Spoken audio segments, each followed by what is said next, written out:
Ugh. I don't hear it. Damn it. Oh, well.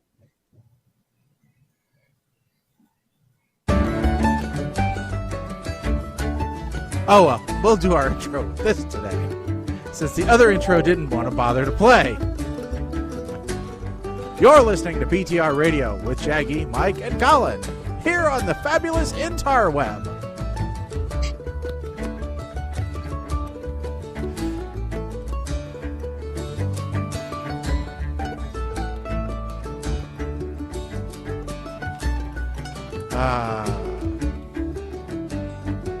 And it is St. Patrick's Week. It's such a relaxing type of music that you'll be playing that blarney show. You know, ever since I figured out St. Patrick's Day was this week, I've just been excited. Not because for any particular reason, other than I like that holiday. It's an excuse for people to drink, and we don't have enough of those holidays. You know, we need more. And as I've been told, or at least as I've heard, Americans do St. Patrick's Day better than the Irish do St. Patrick's Day. Wow. So, well, one thing that's for sure is that the Irish are not going to be eating cabbage and corned beef. Nope. Like we will. I actually read a few stats. Did you know that the first St. Paddy's Day parade was not held in Ireland? I'm not surprised by this, but where was it held? Boston. Not surprised by that either, to be quite honest. It says something when there was enough refugees that they decided, let's have a parade. And the other interesting thing I learned, St. Paddy was not Irish. He was Welsh. No, he wasn't. Yep. So, you know, interesting things. So, in honor of St. Patrick's Day this evening, I am not going to be having a At the Bar segment. I see you've brought the bar to... Yes. Instead, I have brought a selection of some of my favorite Irish whiskeys to the desk. So I can just kind of pick and choose which one I want during the show. And I don't have to get back up. So Makes sense. I think we're going to start off with, as is appropriate, Paddy's. Because you can't get more Irish than an Irish whiskey called Paddy's. So, and this one actually, I had to open it for the show. I'd gone through my Paddy's. This is the greatest sound ever. I mean, you know, that's the best sound. You know. That's the sound of, hey, I'm not going to remember stuff in a little bit. Oh, I'm not going to go crazy. I have to work tomorrow. But, So do I. You know. So, but nope. From the Cork Distilleries Company, Paddy's. So that is I have drank a lot of this one in the past. It's very good. So. You got the little snifter. Look at him. He's all fancy pants. Yep. I do have the right glasses. So, you know. Meanwhile, I just I went a little insane. I'm back on the I got liquor bottles that I got to just empty and get rid of tour. So what we have here is a pint glass that started with ice, a shot of Bird Dog chocolate whiskey, a shot of Hiram's coffee brandy, and a shot of Frangelico. Okay. Topped off with seltzer. So you made the alcoholic version of the suicide drink from when we were teenagers. Basically. I thought I was going for kind of a almond mochaccino type flavor because I had the coffee, I had the chocolate, I had the Frangelico, which is a hazelnut type flavor. So it's.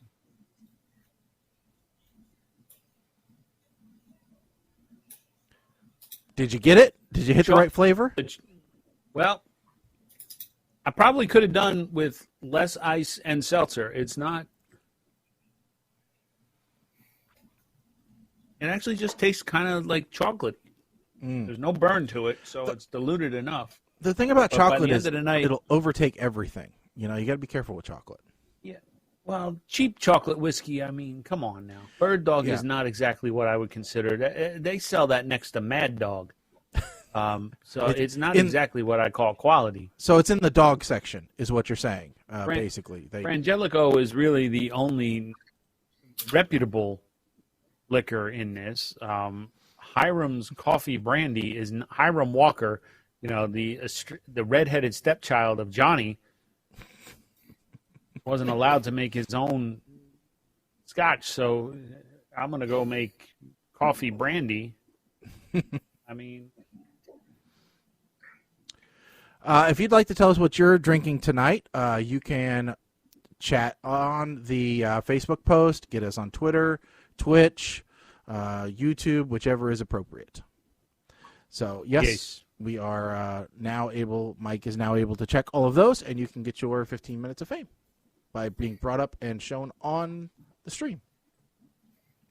So, for those of you that are unfamiliar with the show, this is what we do. We talk about whatever comes to mind. So, we have a few news topics that we'll go over, and then the last half hour of the show, we dedicate to 2 movie reviews. It's our double feature movie review. We pick 2 movies from the streaming world. So it could be Netflix, Amazon, YouTube, Fubu, Tubu, whatever, and we watch those. So I get there's too many ubus. All right, no matter what they are, there's too many ubus. Maybe there's just too many boos because there's a voodoo.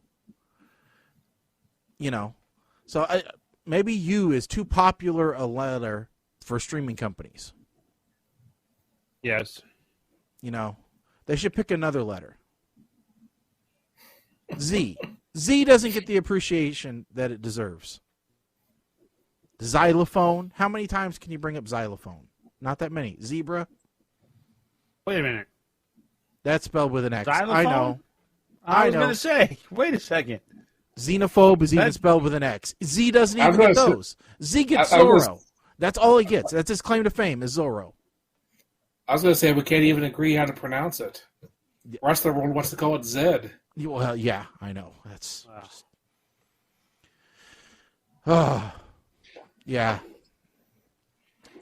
So anyway, I mean, we do have things to talk about this evening. Pandemic, last time I checked, still going on. We talked about shots last time. I'm going to get signed up for mine here fairly soon. Wife decided, time to take the vaccine. So, I said, I'll get mine when you get yours. Whatever makes you comfortable, that's what I'll do. So, eventually we'll get it. I got another one. I got a phone call today. Actually, I've got it for the last couple of days. Turns out it was my alarm company calling me. But it was one of those that you get the call, and immediately he goes, "Hi, can you hear me?"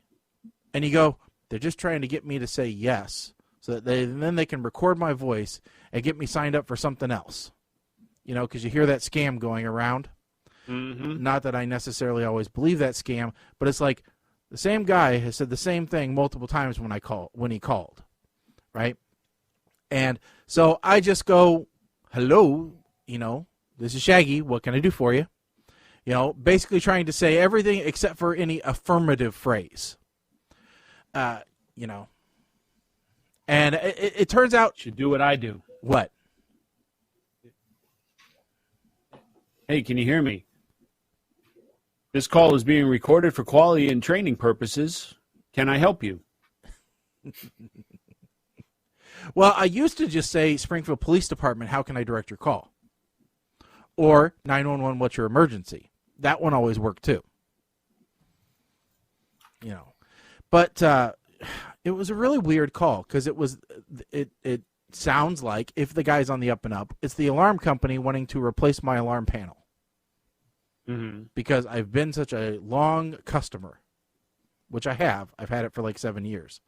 But I don't know. I don't know if I even want to have them replace the stupid thing. So, but anyway. Actually, usually when I get that, even if it is a real person, instead of saying yes, my response is, "Can I help you?" Yeah. Well, I mean, it gets mixed up with all the other stuff that I get, because I continue to get the text messages that say, "Congratulations, you're our third prize winner." Which, again, at dinner last night, my wife said, "Hey, I got this message from AT&T telling me that I won first prize." And I'm like, what the hell? I can't even win in my own household. I'm like, I know that's spam. I know it's scam, but I never get first place. I've only got third place. I've apparently won more earbuds and AirPods than I know what to do with at this point. But hey, I did win, in a sense, since last show. Yes. Because for the first time in my 20-something years of following the website woot.com, I got bowling on cabanas. That's right. I got broccoli over cheese. Yeah. You got Brussels sprouts or carrots. You actually won the coveted bag of crap. This was from 5 minutes ago. I don't know what unsweetened tea. We said, what are you drinking? Okay. Okay. There we go. That's right. So I have not looked in the box of crap. I don't know how you resisted. I will say, it. though, it is open because Kim had to look, but I did not look with her. Okay. So this is a first. Did she have to look to see if there's anything perishable? I don't know that. So this is a real unboxing. This is a real unboxing from my Woot box o' crap. Okay. I should probably clear off a little space here because. Yep. I don't know. Let's see. See what Mike got. First things first. I got a Woot shopping bag. Yep, you got the bag. Which apparently everybody gets now. That's how they cover it. Mm-hmm. Okay. Hearing aid batteries. That's important. Hold on to those. You may need them. More hearing aid batteries. All right. Don't want to run out. The Magic Mesh walk-through hands-free screen door. Oh, look. It's great for pets, too. Because my pets will pay attention to this, I'm sure. Well, the good thing is they can just run right through. It's magnets. This is an iPhone adapter, which just gives you one lightning port to two. I don't. Mm-hmm. Well, that'll be really handy for your Android. What is this? That is a stick-on wall light, or it might have, which takes like AA batteries. Remove before use. Let's see. Oh yeah. Okay. Yeah. Dimmable. Ooh. Cool. All right. No idea where I'm going to put that, but whatever. Another iPhone. Boy. Thing. Well, that'll work for Kim's iPhone, so that's good. Polaroid AAA batteries that have a layer of dust on them, the likes of which I've never seen. I wonder if you have to use them in a Polaroid camera or if they're universal. What is that? Is that like a testing needle? I've only There's seen nothing in here. It just piece of plastic. Random plastic. Oh, 10-pack of dollar store scouring pads. Hey, those are actually useful. These are useful. What's this? Used to be you only got 3 things. Wow, you're cleaning up. The pill pouch. Perfect way to carry pills. Sanitary, convenient, right on label. So I guess if I'm traveling now, I don't have to scour to try and find something to carry my pills in. Well, and you could just do your daily allotments. Colin, don't you have those delivered to you? Like every day your pills are in one single bag and you just, that's what you do? Yep. Oh, now this part makes sense. Okay. Okay. Root After Dark. I guess this is a glow stick, and that's the connector to turn it into like a bracelet. Ah. Now that makes sense. Okay.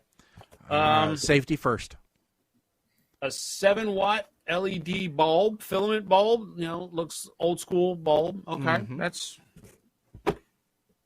Wait, there's something. Oh no, these are okay. Probably doesn't work.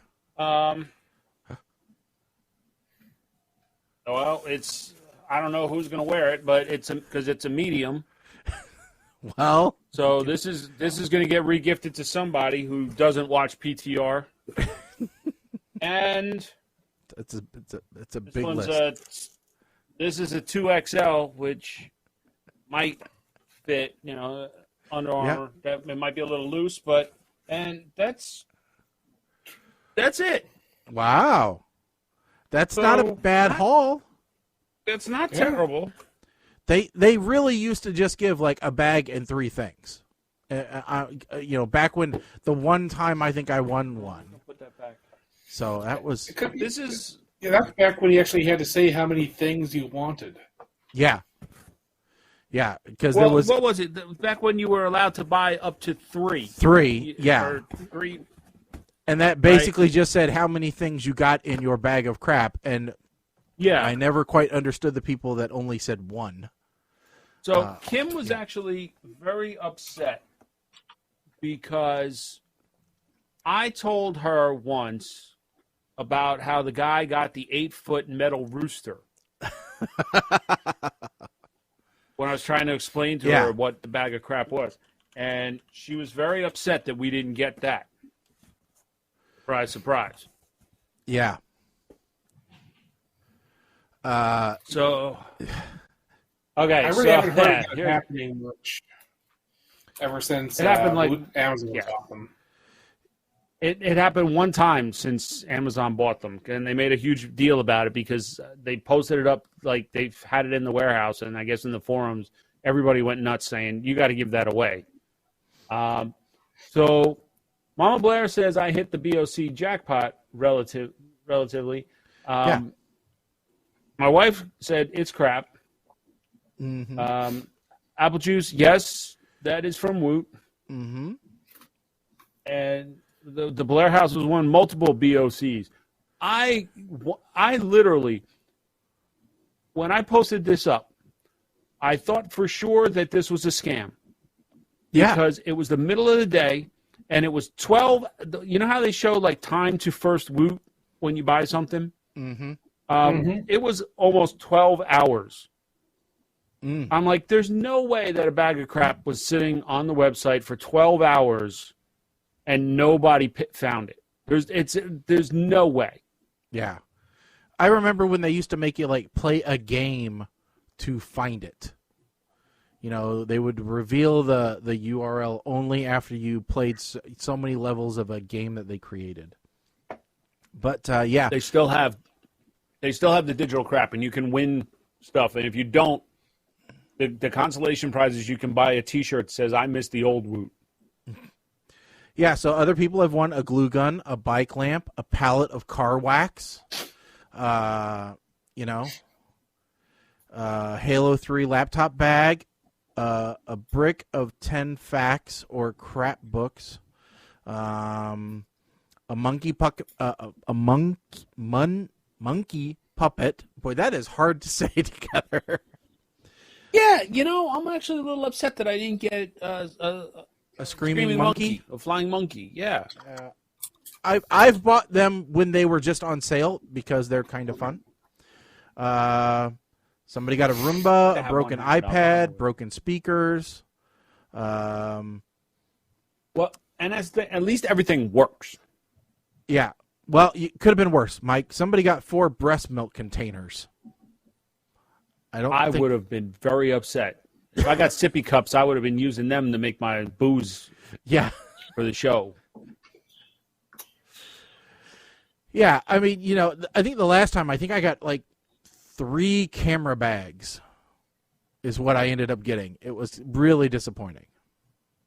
And so Woot is still around, but they did get bought by Amazon. When did they get bought by Amazon? That was 3-4 years ago. Oh no, it's been much longer than that. Was it? Okay. Yeah. My biggest issue with Woot these days is that there's so many different categories, and you got to like navigate through. It used to be back in the day when it was midnight Central or midnight Pacific or Central, I forget. Was when they put one item up, and when it sold out, it was it. That was it. It was done. Yeah. Yep. And sometimes they would have a Woot off. Well, yeah, and that Woot off was just occasionally, and they really did just sell one product in a day. That was it. Yep. When it sold out, it's gone. Tough luck. Wait till midnight. And they did. They sold everything from $10 bags of crap to a $1,500 life-size coffin designed to look like a piece of bacon. It was everything that was totally irreverent, that you could think of. That was where I first saw the Nessie soup spoon. Yes. That's just where the weird stuff showed up first. So Dave commented when I announced on Facebook to my friends that, my God, I actually won one. Dave said, Woot has kind of become the clearinghouse for Amazon now. Yeah. They don't have the cool stuff like they used to. Well, and what's weird is I watch some of these YouTubers that buy like pallets of returned Amazon purchases for like anywhere from $200 up to $1,000, $1,500, whatever it is. And that to me is almost more exciting than a bag of crap because it really is weird stuff that you get in those. So Dave actually said, when we were talking back and forth, he said, I would go halves on an Amazon return pallet, depending on the category. And I was like, yeah, no, not doing that. There's a place less than a mile from my parents' house that sells return pallets from various places. I'm sure Amazon's one of them. Yeah. I am not, man, listen, I don't know what I'm going to do with half of this stuff, let alone half of a pallet. Are you kidding me? Yeah. I mean, if you get lucky, and that's all it is. It's pure luck. If you get lucky and the stuff is just stuff people ordered and they didn't like, or they ordered it and they didn't know how to use it, so they returned it, then that's one thing because you can resell a lot of that stuff. But if you get the pallet that's a bunch of returned toner cartridges or, a bunch of broken things, then, yeah, you're out a ton of money. So it's one heck of a gamble. So you guys should get one and open it on stream.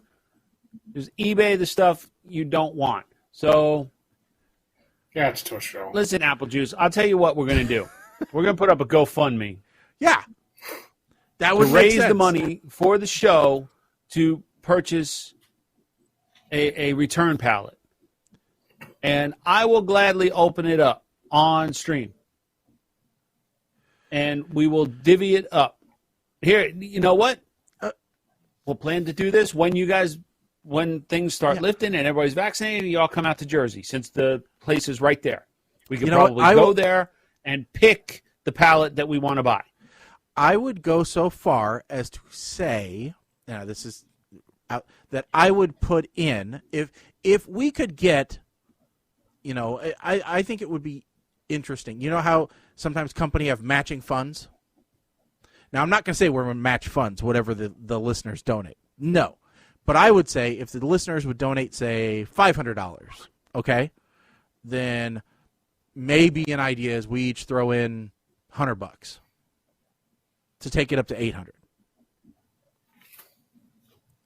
I don't know if I like this idea at all. I'm just saying. There's just way too much issue. I mean, I don't know. It's something we could talk about. It's something we could talk about. But it could be an idea. That would definitely be one of those, we're all in one place. It's, a big event that we could do together, and it's a big payoff, or it's just something big that we can do. So Mama Blair's asking a good question. Where is all the cool stuff that used to be sold on Woot? Okay, two things. One, Woot was sold to Amazon in 2010. So it's been like 11 years now. Okay, 11 years. The second thing is that the original Woot people still exist. They no longer work for Amazon. Right. And they run a separate site named Meh. Meh.com. Mm-hmm. And they're selling stuff. They're doing the one.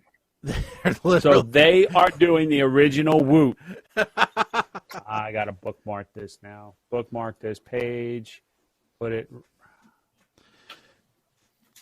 So right there next to. Oh, at midnight Eastern. Okay. So now. Yeah. Okay. Cool. Do they let you see? Because you used to be able to see like what yesterday's deal was and like what'd you miss? If you click on the check out the community, you can see their previous posts. Okay. So like they had a 5-pack of Bluetooth tracking devices with extra batteries. They had a TENS muzzle stimulation unit. Okay, so they had a apparently they also have and a watercolor marker set. By the way, they also have a liquor one, which is or a wine, which is Casemate, and then they have a shirt one called mediocrity.com. Yep. Yeah, the name of the company that actually runs it's called Mediocre Labs. They had one last year, I think just before the before COVID, where they did like pasta. You could send people pasta. Okay. Pasta by mail. So, Mama Blair, there you go. That's where the cool stuff is now. Meh.com. Good to know. It looks like they have something called Side Deal, which actually looks somewhat closer to what Woot is now. So it's their place for just random stuff. I was going to mention, you said something about TENS machines, right? Yep. Now, for those of you that don't know what those are the ones where you can put little patches with wires on you, and then they go to a little battery unit, and they basically shock you, right? Yeah.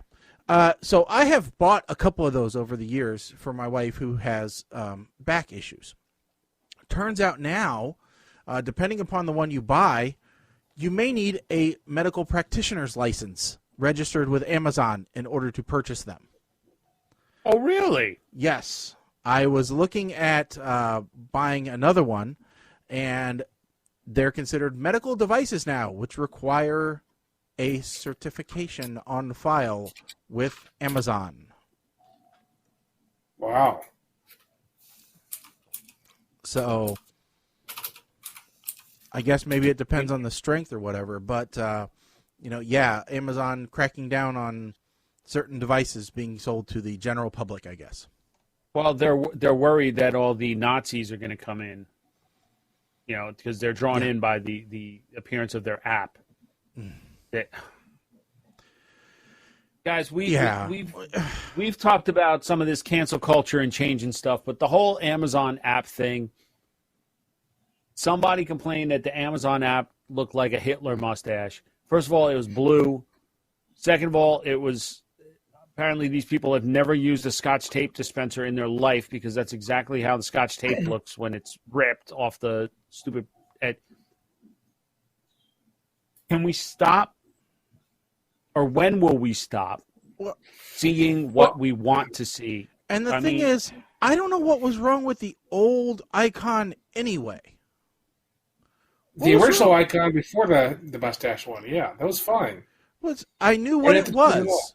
Why are you going to change the icon on my phone so I have to hunt for it now? I have to start to learn a new icon. I know this sounds very old man-y, okay? But I don't want to have to look for something new. Not for nothing, dude. But you see the size of the icons on this screen. Yeah. Right. I see Amazon. I'm looking at the name. If TMZ didn't run a stupid story about this, I probably would have never even noticed that they changed the icon on my phone. So I would have just continued to have clicked on eBay or Walmart, and I'd have gone, I don't remember what that brown icon is. I'm not going to click on it again. I probably just installed it for a once-off. And then wondered where the hell Amazon went. I know the smile on Amazon. You know? I mean... Yeah. I don't... and for those of you that don't know what it is that Amazon had changed their icon, and someone made the comment, oh, that looks like Hitler's mustache. And so then immediately they had to go and change it again so that it didn't look like Hitler's mustache anymore. Yeah, it looked like Hitler's mustache if he was going to a rave. Yeah. It wasn't like a big blow-up on Twitter where people were yelling at Amazon for it. It was like a couple of people made a joke that looks kind of like Hitler's mustache, and Amazon changed it. I mean, Amazon changed the icon before anyone noticed that the icon changed in the first place. Yeah. So what we're talking about is here. I can actually. Oops.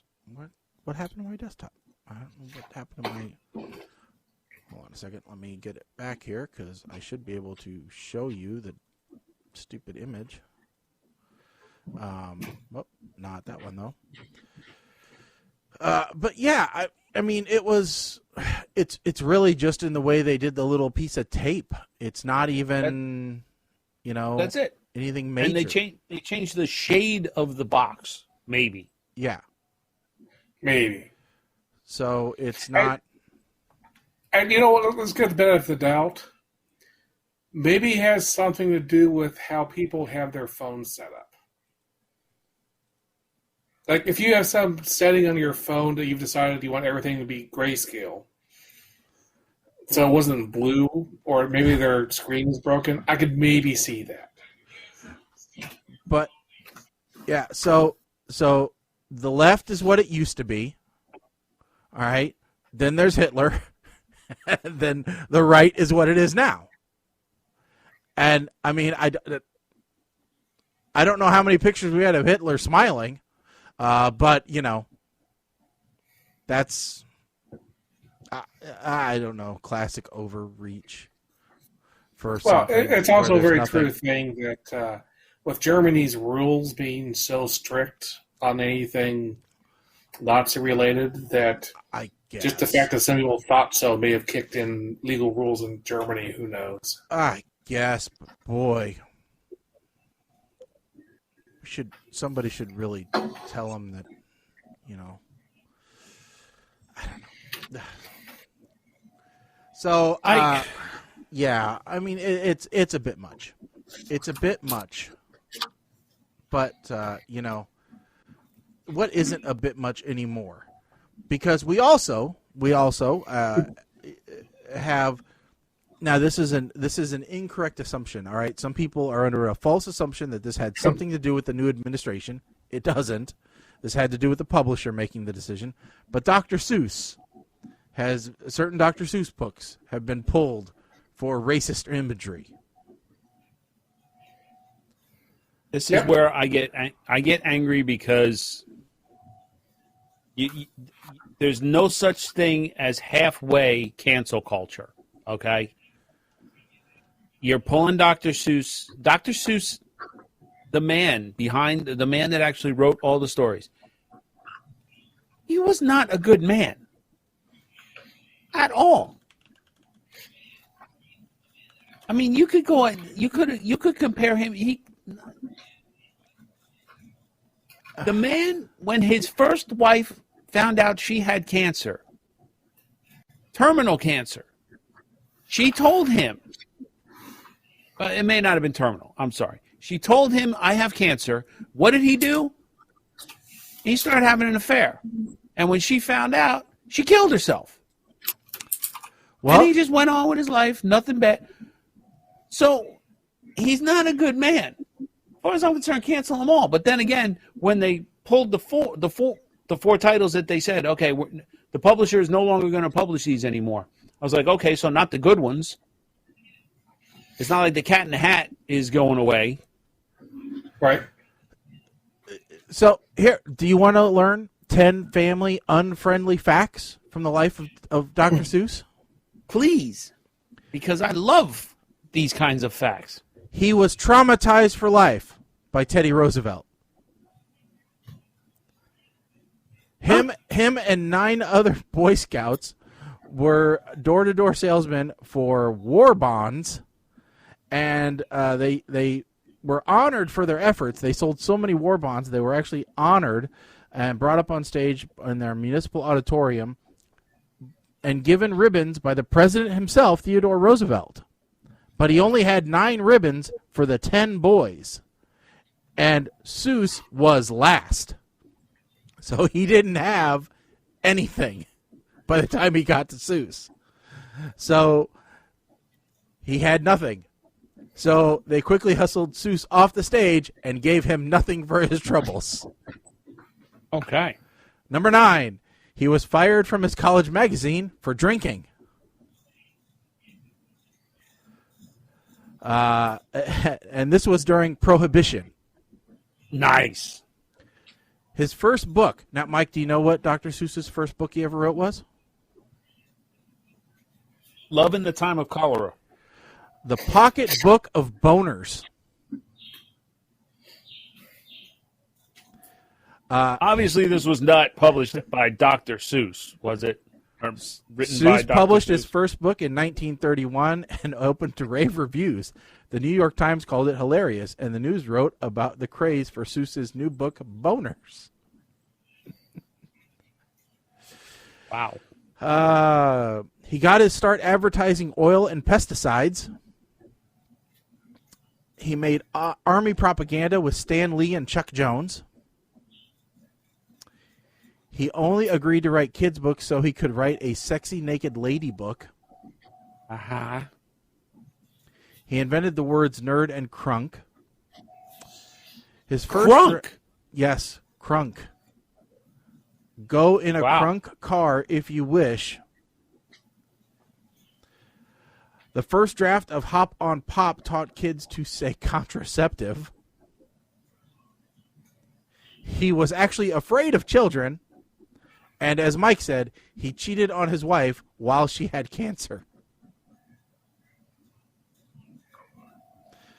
Not only that, but the pain was too much for her and she anguished, so she ended up... Yes. Boners were defined as jokes at that time. You just put the clarification on every single thing that is going through cancel culture right now. And, like, this is the reason why we have disclaimers on movies that are streaming, because it was a different time. And it doesn't mean that was, like, the images in Gone with the Wind with the housekeeper. It doesn't mean that it was acceptable. But it was reality. So we can't erase this from history. We can only look at it and move forward. Why are people trying to erase it? Well, see, this is not... This Dr. Seuss thing is not cancel culture. This is... I agree. Yeah. But my point is the media was reporting it as such. As people jumped on that bandwagon, and that's why I'm saying, well, if you're going to jump on that bandwagon, you jump on it all the way and cancel all of his books, because he was not a good person. Right. Yeah. That's where I see hypocrisy happening. Yeah. And I think this is showing where things are starting to settle down, where you definitely could try to cancel Dr. Seuss, but no one is trying to cancel Dr. Seuss.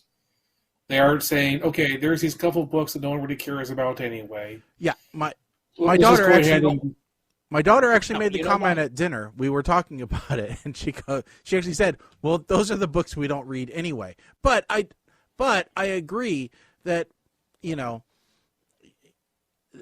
unfortunately, it is, as we say, it is a slippery slope. Plus, as some people have said, including John Lithgow, the devil is not in the books. The devil is in your heart. Wow. From that very, spiritual and self-reflective movie Footloose, which teaches us about all good things. Well, do you know why? You know why people don't want to cancel it completely or cancel him completely? Because all the people that are crying about this and saying, "Oh, racist imagery, can't get rid of these books. We can't have this, that, and the other thing." They're the same people that are putting Grinch stuff out there on Etsy trying to make a buck, which they shouldn't be doing. Thieves, if you cancel Dr. Seuss, then the Grinch becomes irrelevant. And then what will you do? Now, on the other hand, we start getting into some of the things where cancel culture has hit, and then you start thinking, okay, let's give a good example. Kevin Spacey. Kevin Spacey. When you see just how messed up he is, then when you're watching him in a movie, it starts getting uncomfortable. A movie like American Beauty, for example. It's one thing to look at this as a fiction piece, but when you start conflating the person who's playing the character himself being worse than the character, things like that. That's where it becomes a thing.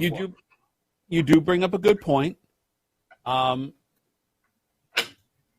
Now, again, this is the slippery slope.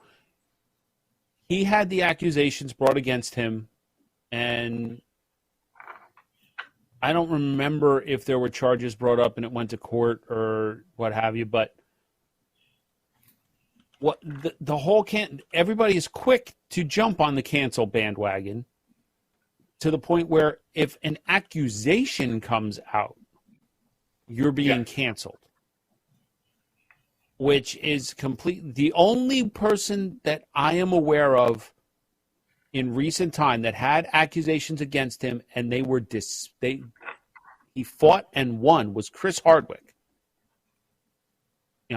He was kind of removed from what was it, Talking Dead, because there were accusations against him, and he fought back and won, and guess what? Now he's no harm, no foul on his career.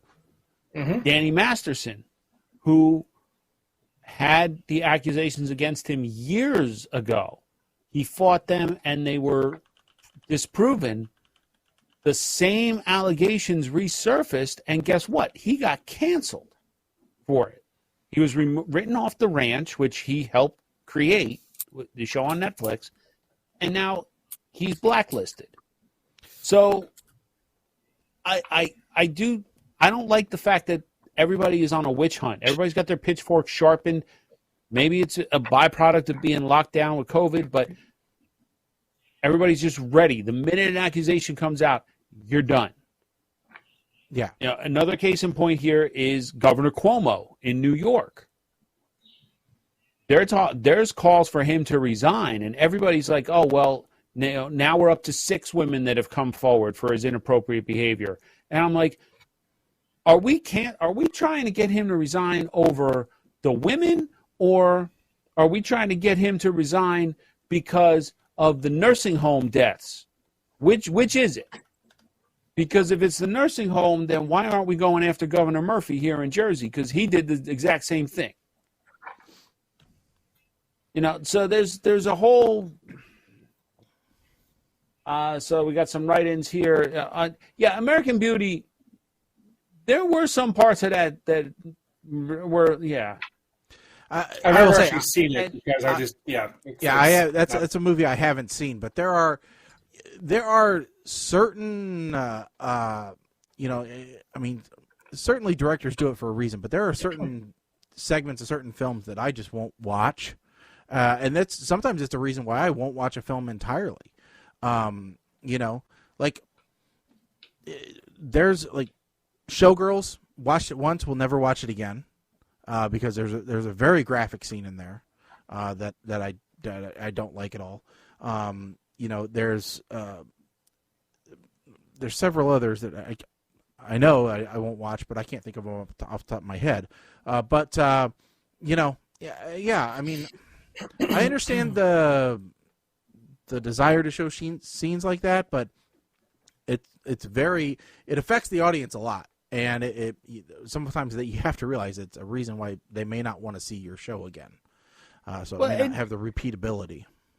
And then even Robin Thicke, okay? Robin Thicke with Blurred Lines, okay? Yeah. When you listen to that song is about as rapey as you can get without actually saying the word. Oh, I know you want it.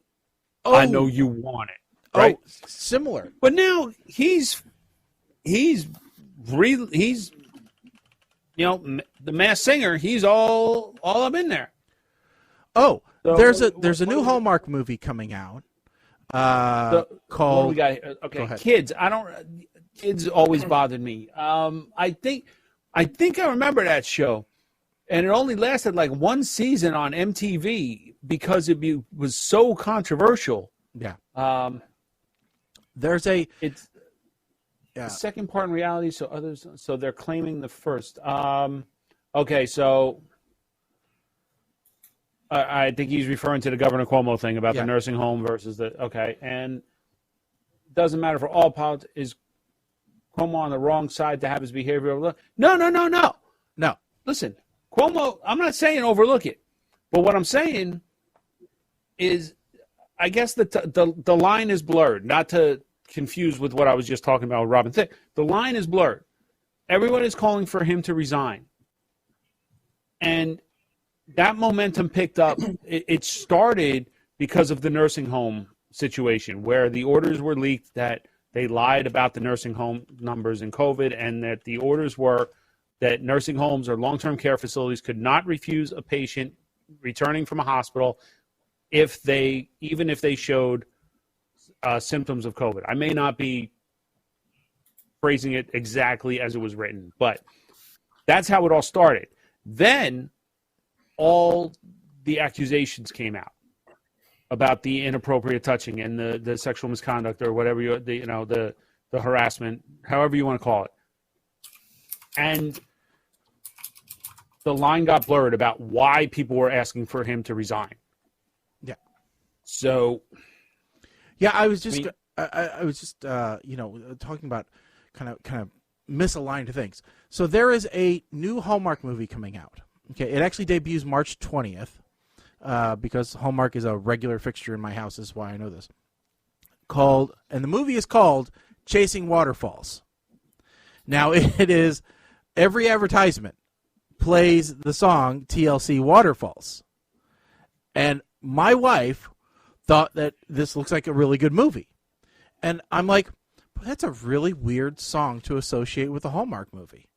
And she goes, what do you mean? It sounds really catchy. And I'm like, you do realize like half that song deals with AIDS, right? A person dying from AIDS? And she goes, no. I said, yeah. And actually, I just re-looked it up. Yeah, so half of the movie deals with a teenage son ignoring a mother's plea and getting and dying from drug-related offenses. And the other half is, a woman who has sex with her boyfriend, but as he looks in the mirror, he has the early onset symptoms of AIDS, And I'm like, boy, who at Hallmark thought, this song, this is the one we want to market with this movie. Okay. Because they don't align together if you listen to the stupid lyrics. So it's funny you say that because Cisco wrote in and said, no, Kids was a movie. And yes. So I looked it up. Kids was a movie in 1995. And the whole premise is the main character, Telly, has made it his goal to sleep with as many virgin girls as possible, but he doesn't tell them that he's HIV positive. Yeah, I kind of remembered. So, when you started to say right that, I'm like, there. ooh, I kind of remember that. I'm out. Yeah. Like, again, bad idea. Never should have been made. This is a horrible idea. No, it absolutely should not have been made. What's the point in this? What social lesson is this teaching? Because who would have this twisted idea? Because somebody out there idolized that idea and said, yeah, I'm going to do that same thing. Somebody either idolized it or did it. Yeah. So I mean, it depends on tone too. I have no idea what this is, but if the tone was a dark, serious drama or heck, even horror, then that's one thing. But if there's any lightness to it all, that's just not. Yeah. But that goes back to the same thing. I mean, there's, takes us back where we started of saying, well, was this thing that was good there, or are we going to cancel it now? And maybe.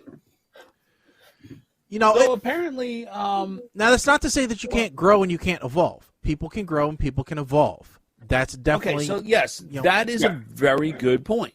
Because we have done that as a show. We used to have an opening that we would play, which would reference a Jay and Silent Bob, saying. And we, as a show, decided that we would take that out of rotation, that we would no longer play that because, as a show, we decided, hey, even if it had a funny intent, it could be construed the wrong way.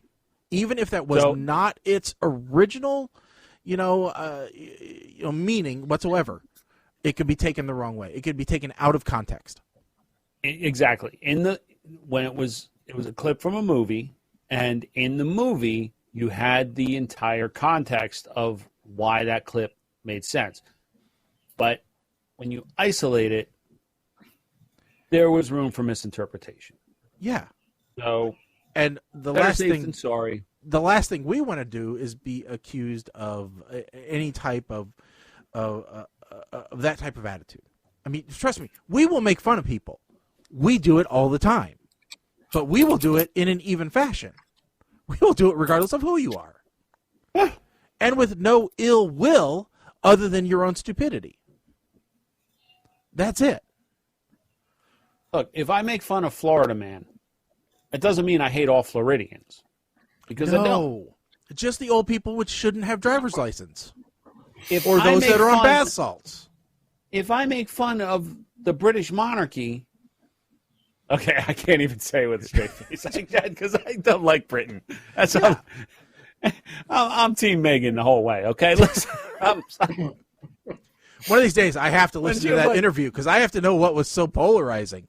Oh, when the TLDR, look, they raised concerns to Meghan that her baby's skin might be too dark. Yeah, I did read the headline that said, "Good thing to know, Americans aren't the only ones racist." And the best, Oprah's face. Oprah just really, and right away you're thinking that is the signal. The Illuminati are going after Britain now. So that's all y'all Ashens fans, all y'all Anna in the Apocalypse, all y'all IT crowd, 9 out of 10 cats, whatever shows, BBC, Top Gear, Doctor Who, better come to America because Britain is getting canceled now. The Illuminati has locked and loaded. Yeah, I tell you what, I did get caught up on Doctor Who. Actually, I don't know if you can I say that. Well, Cisco lives in Florida, so I don't know. Yeah. I don't know. Can you say what? You can say whatever you want, man. I got no problem with that. Okay. Oh, I get it. I missed the first one. Okay, so how you? Yeah, look, I don't know. I don't No. We are the last to tell anyone what they can or can't say. Exactly. We will not issue you any cards or take any cards away. Let's put it that way. Hey, listen, you do you, boo. That's right. Because only you have to answer for you. We don't have to answer for you. We have to answer for us. And that's it. Although there is one person that has to answer for something. Reese's. What the heck they doing? An all peanut butter cup? Mm-hmm. Don't they know that peanut butter and chocolate are the best combination ever? All right. We don't need an all peanut butter cup. Don't defend them, Mama Blair. No, this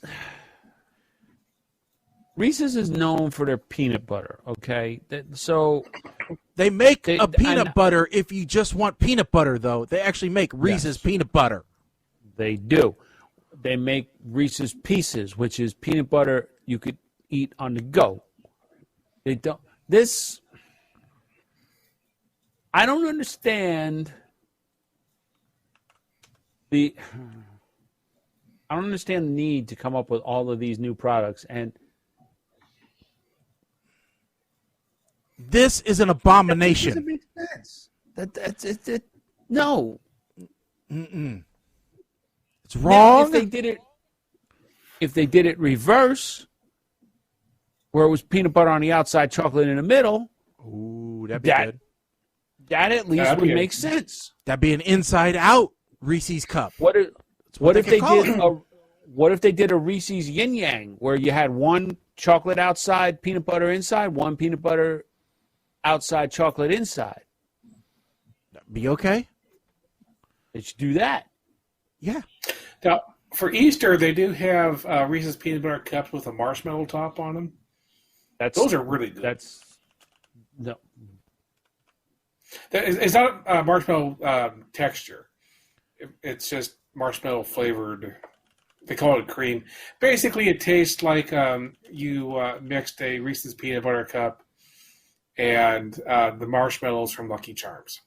Well, apparently, okay. Yeah, look, I'll try it. I'm not going to lie. I'll try the peanut butter thing just to see. Kim's all for it, so I'm going to try it eventually. That's what that's telling me. Sooner or later, I'm going to be out. I'm going to try it. We'll all have to get them and try them for the first time on show. What the heck is Reese? Reese cups. That's what we call them here in Jersey when we've had too much to drink. I need to get some Reese cups. Well, because the thing is, it's an apostrophe S, so it belongs to Reese. Yes, that's the thing. So here's the marshmallow. Oh, hold on. Nope, wrong one. Hey. Wrong one. Sorry. That's the marshmallow top looking ones. Okay, I would try that.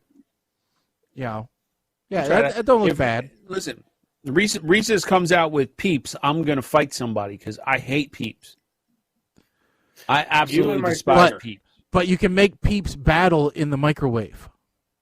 Yes, and actually, there's a Twitter account called NASCAR Sarcasm. It's like an abomination of those three words. Amalgamation, whatever. Mm-hmm. And every year when the playoffs start, and it's down to 16 drivers that are going to race for the championship, he does the Peeps Derby in his microwave. And the last one to explode is who he picks as his driver to win the championship. I'd be all about that. Okay. I can't stand Peeps. I don't like them. But Sixlets, we have discussed Sixlets on this show many times, and we are fans. Yes. Ooh, what about a Peep some more? Well, that's just a marshmallow. Yeah. But it's still got the sugary outer coating. So would that be like a brulee? I may have to double up on the chocolate in order to do a Peeps s'more. which basically is like sugar diabetes over a campfire. But Yeah. It's possible. Oh. Yeah. We got into snack chat now. Now we're in our element. What if you took the graham crackers and you did a peep with a Reese cup? Somebody told me to use a Reese cup instead of Hershey's chocolate in a s'more. But now if you get the Reese cup that has the marshmallow top, has a marshmallow top. So now you don't even need the marshmallow. You just put it between two graham crackers and. But it's not going to stick without the marshmallow. You can't heat up this marshmallow top.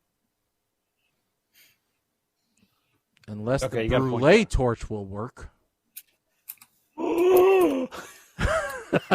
Microwave. No, that's the perfect way for a microwave s'more. You just put the little sandwiches in the microwave and nuke it for like 10 seconds and boom. Oh, no, don't do 10 seconds. Good Lord, don't do 10 seconds. I did 10 seconds.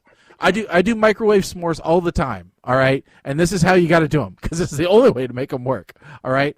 You actually have to build the damn things completely, all right? So graham cracker, all right, then chocolate.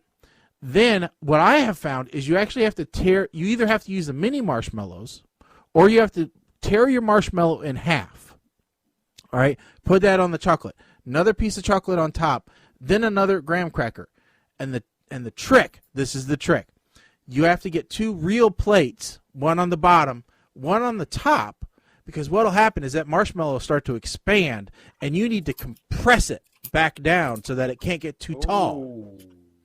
All right? And you need like 6 seconds max, because that chocolate melts real quick. Okay. All right. I'm feeling you. Yeah. But that will work real good. Kimberly, if you're still listening, Mike Reese's s'mores. Reese's stuffed waffles. If you made a chocolate waffle and then you put Reese's in the middle and then some powdered sugar on top after it come out, or some whipped cream on top, or marshmallow fluff. You could even crumble some graham crackers and put that in the middle too. Luffer Nutter Waffle. Okay, so what we're doing is we're keeping all of our listeners nice and fat so they can't get up from the computer, so they can't listen to anything else other than us. This is what we're doing. Nutter Butters with a can of Coke. See, I can only do one or the other. But there are so many people that put peanuts in Coke. You know, it's a very Southern thing, but there's a lot of them.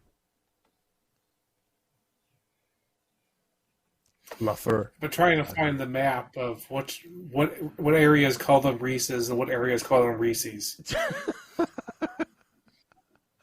Well, that's easy. The areas that call it Reese's is pretty much here. Oh no, a lot of the South does the same thing. Oh really? Okay. And it's actually before this, I thought it was mostly the South. That's cute. That's waffles so cute. We are making are supposed to be healthy. That's cute. Yes, they are supposed to be healthy, but we can splurge. That's right. We can make. Hey, I am subscribed to Dwayne The Rock Johnson on Instagram, and he has a cheat day every week. You should just cheat as much as he does. All right. Okay. Oh yeah, a cheat day for him. He eats as many calories as I eat in a week on one day. Oh, big cheat day! I've got a bottle of tequila, 17 chocolate chunk cookies with peanut butters, and a whole stack of Belgian waffles with real maple syrup because, non-GMO stuff. This is my cheat day. And 3 pizzas. Now, one of these days I got to unsubscribe from him. I got to do it. Now, what's worse than the Reese's versus Reese's is the pieces. So sometimes some areas PCs will call versus them, pieces. well, sometimes someone will still call them Reese's Pieces and Reese's as the cups, and others will say Reese's Pieces, and then others will actually go full hog and say Reese's Pieces. Reese's Pieces. Yep. Reese's Pieces. Yeah. Oh, I don't even get the S in there. Reese's Pieces. Yep. Telling you. I think I hear my mom's head exploding in the background. Oh, no. Because there's not enough candy. All right, so listen, in Jersey, North Jersey and South Jersey, the line is pretty much clearly drawn the same. Soda versus pop, Taylor ham versus pork roll. The line is pretty much identical. Sody always precedes pop, and that is an age thing. That's a subset of the pop. Sody pop. See, I'm because we went down south so often when I was younger. Everything is just a Coke. Everything was just a Coke down south to, because, well, it also has to do with the fact that we went to Atlanta. But but so many people, that's all they just Coke. It's like no other flavor should have existed, or no other vendor should have ever existed. That's all that they sold. Just that's what you grew up on. Your mother's teat gave you Coke. It didn't bother with milk. So I said teat. It's PG-13. So I have to say, I usually just go with drink. I'll almost never ask for just a Coke. I'll either ask for exactly what I want or go with just, like, if I'm telling someone, I'll say, get a drink, maybe a soda. So if I want to be more specific, then I'd say soda. Yeah, I mean, there are. Okay. That's one of those that has been around forever. Oh, see, look, this map actually does it exactly the way that I always heard it. If I can bother to get the stupid map up, but where's it at? There it is. See, there. That was what we always knew. Okay. Soda pop, soda Coke. So, Although I think that Coke is probably a little low there at the tip of Illinois. Probably. I think it really, Kentucky probably is where it starts. Yeah. But that's the thing about Illinois, Mike. We're such a tall state. We go everywhere from basically with being, a Wisconsinite to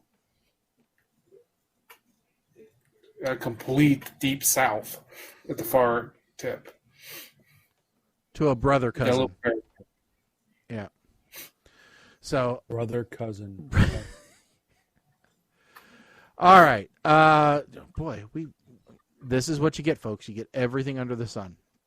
Okay, let's switch gears completely and talk about RVs. What? Arby's? RVs. Oh, RVs. I thought you were going to talk about Arby's and the food poisoning outbreak that we had in town. But okay, RVs. Gotcha. Yeah, people are supposed to stay at home if they're going to go out. It's just it's just their luck if they're doing their thing. If they got the 100 cases of food poisoning from one restaurant. All right. So, yeah. So, Colin, we've talked before about, your future, and you said one of your possible future endeavors, now that you're not a total homeowner anymore, is you might see yourself being a full-time RVer. Yes. And I've watched enough Going RV to know a lot about RVs now. All right, I watched Going RV, I watched Extreme RV, I watched RV Makeover. All right, I know a lot about RVs. So what are we talking here? Are we talking travel trailer? Are we talking fifth wheel? Are we talking Class C, Class A? What are we looking at for you, Colin? Because I know we talked about, your parents basically have like this. It's like a modified pop-up, really. New wave. Yeah, they have a hard pop-up. Yeah. So, what would Colin be looking for to become the new, Colin man-pad of the future? What would you be looking for? Well, what's your list of? Let's do this just like the show. What are your requirements, and then what's your budget? Shatter's full. So what's your requirements? What's your budget? What are we looking for? I have no idea what the budget is going to be, but so I've done some thinking, and I've decided that a motorized RV doesn't make any sense. Okay, because they're so much more expensive and smaller. So you get less, you pay more, and then you still have to tow a car. So if you're going to tow a car, why not just have a truck that you're towing it with? Okay, so we're talking about either a travel trailer or a fifth wheel now. All right. Yep. Now, part of this is going to depend greatly on what goes on with the Ford Hybrid 150s. Okay, I can tell you right now, a 150 doesn't have that great of a hauling capacity because my dad. Well, the Hybrid 150 has a huge. I think it's just over 12,000. Okay, but that's not a lot when you get to the wet weight of an RV. Oh, I understand. I'm just saying. That's why I said it depends what's happening with the 150. Well, I should say what's happening with the hybrid Ford trucks, period. Okay. Right so now, I think what Colin is saying, I think what you're saying, Colin, is if they expand this hybrid technology to the 250 and 350s, which would increase the towing capacity, then that might be a better option. Yeah, because right now I've seen the hybrid 150 and it's enormous towing capacity, and its ability to on its own power a trailer with its 30-watt inverter capability. And look at that, that's amazing. And really, have you ever seen such great advertising for a truck as what's been happening in Texas recently? With them being able to say, hey, it's true. We're powering our houses with our trucks. So are you looking to do a lot of boondocking, or are you going to be, setting up shop for a while on an established park? So the possibility of being able to do at least some boondocking and, not having to pay is intriguing, especially if I can get myself some satellite internet from Elon Musk. Mm-hmm. Mm-hmm. That's definitely part of the calculation. Part of the reason why I said those hybrids, if between the a bunch of solar panels and the generator built into the truck and stuff, that's doable. Now, as far as trailer versus fifth wheel, like I said, that has to do more to do with what the truck's going to do than anything. I've contemplated everything from an Airstream, especially with that Airstream that they had with an office in it. But so those fifth wheels have offices. I like the idea of having an office. That'd be a great thing. Well, the other thing too that you're going to have to consider if you're looking at the hybrids is do the hybrids have the ability to have is there a limiting factor on a fifth wheel mount with the hybrids? Yeah, because I don't know where the batteries are located. That's where I'm versus the framing. Yeah, right. Yeah, according to the Ford towing guide, the hybrid F-150 is fine with a fifth wheel. Yeah. Yes, but if what you don't can know, pull a fifth wheel is a completely separate thing, but it is set up to be able to have the hitch. Yeah. So Colin sent us this This I believe Cisco has a trailer, if I remember correctly, because he said a lot of the pull behinds are coming with solar panels built in now, or solar roofs type. Yeah, or at least what I've seen is a lot of them are coming with pre-hooked up, so that then all you have to do is install the solar, and it's pre-wired. It really just depends. But Colin did send us the Flying Cloud 30 FB office floor plan from Airstream, which is very retro, Colin. I saw you as a new wave guy. I didn't necessarily see you as an aluminum hot dog kind of guy. So no slide outs, no bump outs, no not a lot of undercab not a lot of under storage with the Airstream. So this is a little bit surprising, but this is a very very interesting model where you got a bedroom up at one side, a little bit of a living dining area. A lot of the people that I see on the shows, they're concerned with where family's going to stay when they visit. So I don't know how you're going to, sleep a lot of family here. But, I understand. Table goes down and makes a bed. It's a horrible one. Jackknife sofa, probably, obviously. That's a horrible bed, too, by the way. Nobody likes those. And then you've got your office on the other side, which, as you said, interesting since you're going to be a work-from-home person. And I do like that concept. That's much better than, say, having a bunk room back there for some, rapscallion kids. You don't need that when you're on the road, crunching the miles behind you. So I definitely approve of that. Lots of USB plugs. I don't know that this one actually showed how. Okay, so the bathroom's sizable. It's not bad. It's definitely not the most spacious. I mean, if it's just you, that's not terrible. Yeah. Mrs. Cullen might find an issue, but don't know. Yeah, once. Let's be real. I'm not planning on a Mrs. Cullen. Well, okay.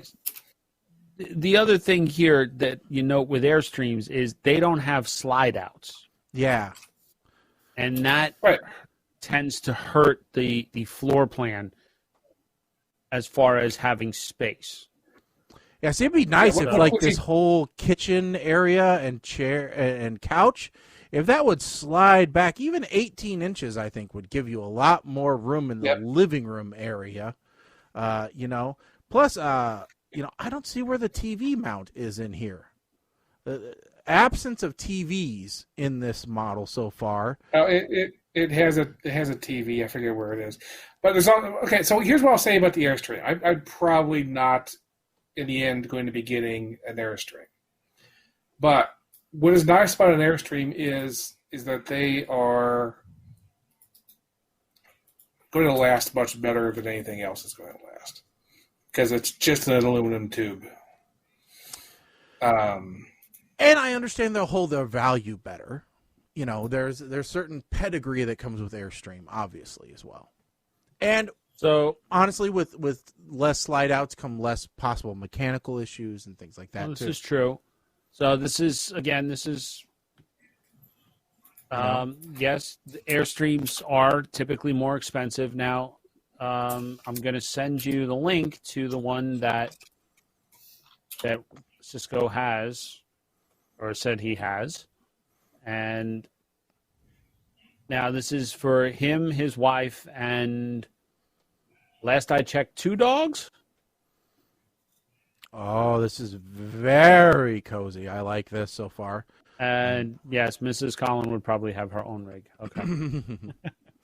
So we can look at this and we can see definitely a marked improvement from a feng shui aspect here. Lots more room in the living room area here. Yes, because you have that slide out. Yes, which just gives you that much more space. I do like that there are separate entrances for the bedroom versus the living room. That's always nice to have 2 entrances and exits as well. Looks like the bedroom or the bathroom is nicely sized here too. kind of looked like it was stuffed into a closet in the other one. Honestly, this one looks like it's good. You don't have the murder toilet. So, and here, even though they're using it for pet storage per se, or storage, they have the double bunk. So lots more storage area. And so I think it's I think that's a nice option here. It's very good, and a pet drawer built in. So the other question here, because Mama Blair just wrote in, the smaller fifth wheels are pretty nice. Yeah. So the other question becomes handling and maneuverability, and I believe that fifth wheels are a little easier to tow because of the pivot point and. Yeah, right? As I've been told, the fifth wheel is basically makes it become an extension of your vehicle. It's a much nicer, easier way to drive to pull the vehicle. It doesn't feel like it's this thing hanging off the back of the truck. Yes. Right. You have a lot more control with a fifth wheel. Mm-hmm. Yeah. And, so yeah. As well as it doesn't have a tendency, if you're right on kind of that edge of the weight limit, to pick up the front driving wheels, because it is centered right over those back wheels. So it's another big thing. Yep. So there's one that I've seen. I was going to try to find it, but it actually is a fifth wheel that actually had a separate office next to the kitchen with its own. It had a door going into it. I think I've seen that before, where it was like optional. It could store a motorcycle, or it could be an office. This particular one could not store a motorcycle. It was literally a couch on a slide out with an actual desk and a TV. What a den. Now, Mike, when you and I were talking about this a little bit earlier, you said you actually have a little bit of experience kind of RVing. Yeah, it's not even it's limited experience. One year Kim and I borrowed a friend's road trek, which was let me see if I can pull up. It was an older one.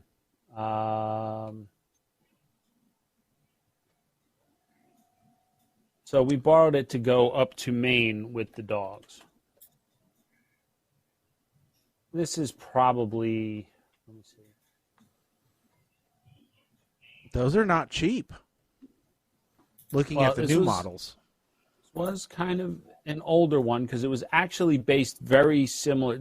Driving-wise, it was pretty much exactly like driving my Tahoe at the time because it was based off of a very similar drivetrain. It was a 2005 Road Trek 190 Versatile. Or no, actually, might have been, maybe it was closer to this. Hold on, was it a popular? It was a Road Trek 190, so I'm not 100% sure which, if it was a Versatile or a popular, but this looks very similar to it. So I'll paste this over to you. So what happened was we drove this up to my father-in-law's up in Maine because the space that we had there was not quite enough space in the spare bedroom for all the dogs and Kim and myself. So we borrowed this from a friend, and I actually slept in the RV at night. So nothing too drastic, right? Just enough space if you were just traveling, not bad at all. Very easy to drive. Reminds me kind of all of those like conversion van retrofits that people would do themselves in the 80s. You know? So yeah, and it had the built-in generator, so if I needed to, I could, but I was able to just plug into to Kenny's shed and run the electric there. So it was, it was comfortable. Would it be something that I would look if I found it for cheap? Like this one that I linked to you here, it's a 2002 and they're selling it for $38,000. I don't think I would go that much. If I found one, relatively cheap, would I buy it? Yeah, I probably would, because it was a decent little. It was nice to drive. It wasn't terrible. It was good for a weekend to get away. I mean, yep. Yeah, I mean, my wife and I have pretty much decided that if we were going to camp, we would not be taking tents. All right, we would be RVing it somehow, because we're too old for tent camping. That's just the way it is. Now, what's funny is I was talking with a former host of the show, Nate, the other day, and he said, because he has a young child, because he waited until late in life, and that's his problem, not mine. But so he has a 5-year-old actually right now, and he's like, yeah, he wants to go camping, and I'm like, oh. Well, the backyard and a tent is calling, as far as I hear, for you, then, because I would just RV it. And he goes, yeah. I think I'm going to end up in several tents. I think we're just going to go to a park or whatever. I'm like, no. Like, you're older than I am, and I'm not getting down on no ground. I don't care how good of a pad I have. Not going to happen. I get sore sleeping on my sleep number bed. All right, there ain't no way I'm laying on the ground. It just ain't gonna happen.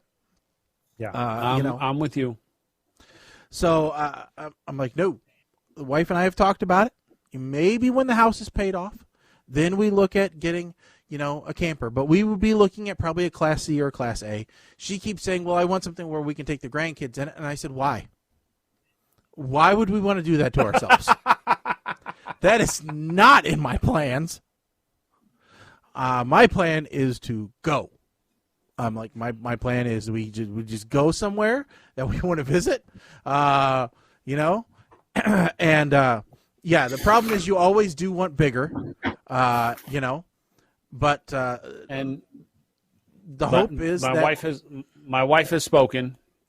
I'd rather rent a cabin by a lake. Yep. Yeah. And that's one of my concerns is I'm like, hey, there's this thing called Airbnb where I can just rent a place. Well, you know what? It's not even that. Like similar to how Colin has, his DVC, timeshare down there. You could do timeshares on a vacation home. This way, you don't have to worry so much about the maintenance.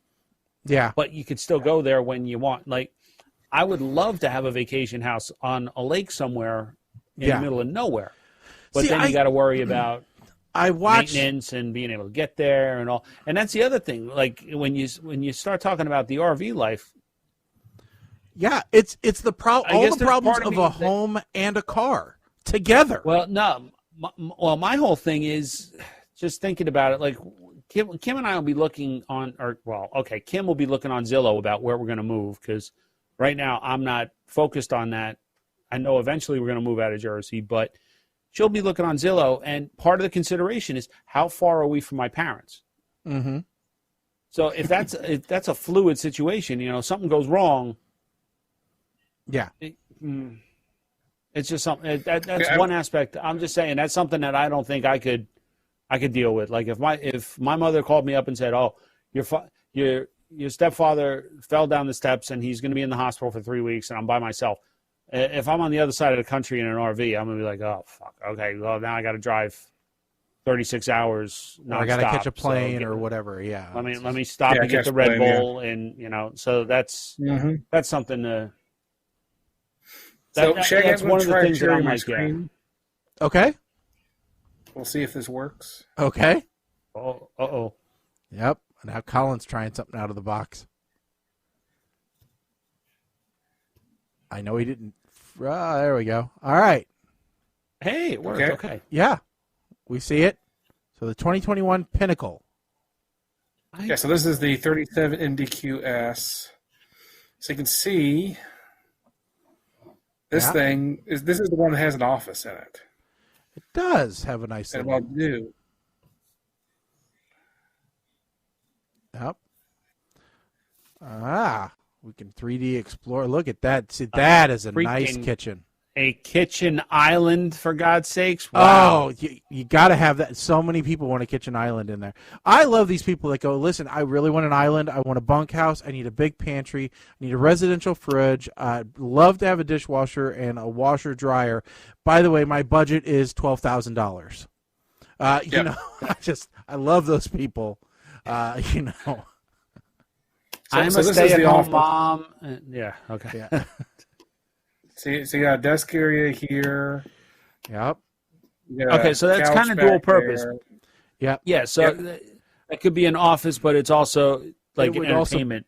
Be or a bunk room. I would say that's a single bunk room too. That basically they took a bunk room and they changed it into an office in that floor plan. Yeah. Yep. But yeah, no, I know, and on those shows, people bitch about chairs. Wow. On that show, people bitch about table and chairs, but I'd much rather have that than a banquette any day. I just think it's easier. Oh, look at that nice shower with the bench. People discount benches, but the older you get, you like a good bench in the shower. Now, I'm not crazy about this bedroom. There doesn't look like I don't like it when you have to crab walk around your bed. Especially to get into that closet. You're only going to get into that right door. You're never going to bother with anything on that left door. Unless you're kneeling on the bed. Apparently that closet's big enough to have a washer and dryer in it. Yeah. All right. Apple juice. There you go. How much is it? 110,000 MSRP. Yeah. But when you think about it, like, that's probably basically... 70,000. All right, so that's basically... When you look at it as this is replacing a house, and in the words of B.J. McKay, and best of all, I don't pay property tax. Well, except for, all right, if you think about it, you know, so let's say that you get a house about that size. That includes the property that the house is on, right? So you still have to have a lot somewhere. And that lot still includes your utilities. So... because I was looking at this because I was wondering, I'm like, okay, what do these full-timers pay between the cost of their rig and the cost of a lot to stay on? You know, what does it equal out to? So, you know, I was looking in there like, oh, well, even most state parks are anywhere between $50 and $80 a night. Yeah, a lot of bedrooms are like that. So $50 to $80 a night, you know, that works out to almost the same amount, you know, as if you were to have your utility and electric, you know, your utilities. Yeah. So you're not really that much better off than if you were to just buy a house, depending upon where you bought the house, obviously. Because the these difference is you can't have your house out in the middle of nowhere where there's no lights, so you can actually see the stars for once. If you're able to get your house to that place, you have to still have a paved road to get this, you know, trailer there. Yeah. And by the way, Colin, we're still seeing the floor plan, so I don't know. You want to flip back to your camera, Colin? Because I already did. It's stuck. Oh, no. Oh. Well, that's going to make a very... So I'm going to refresh the browser here and see if that... Okay. So that's all right, because it's about time. It's getting close to do. There you are. There he is. I was gonna say, otherwise the RV is the trailer is gonna give a movie review, and that'll be a first. You know, we've never had an inanimate object give a movie review before. Oh God. And this movie review is gonna be a bit different because Colin has to give 4 reviews. Mike and I only have to give 2